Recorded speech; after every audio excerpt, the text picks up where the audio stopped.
the sort of short story is the L, the G, and the B, lesbians, gays, and bisexuals, all depend upon an assumption of a gender binary. Right. They assume the importance of biological sex. So a gay man is somebody who is sexually attracted to a male body. A lesbian is a woman who is attracted to the female body. Bisexual is somebody who can swing either way, but the identity of the body is still important. That's what makes them bi.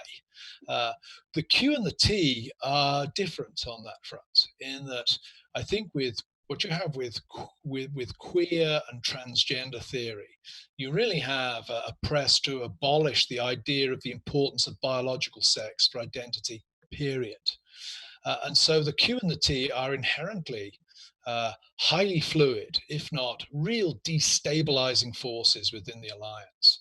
And this is emerging in fact, just last week. I have a little post coming up on it in the next day or two at First Things. Just last week, a gay man in the UK wrote an article on the Unheard website saying that he was withdrawing his support for Stonewall because Stonewall was pressing transgender ideology and was telling him as a gay man that because he was not attracted to the body of a woman who was claiming to be a man, he was therefore transphobic. Yeah. So you get a little taste there. It starts to get, a bit weird, and sometimes you have to read these paragraphs 2 or 3 times to follow exactly what's going on. But the Q and the T are essentially anarchic.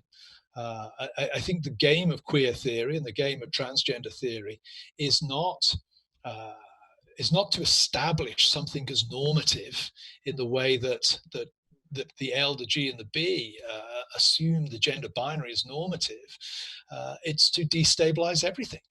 It really is a very nihilistic is perhaps too well. I would say it's probably the wrong word. It's not too strong a word. It may be the wrong word, but it's an anarchic movement, and it is starting to put real pressure on the LGBTQ movement as a whole, as this article by I think it's a guy called Johnny Best over at Unheard indicates.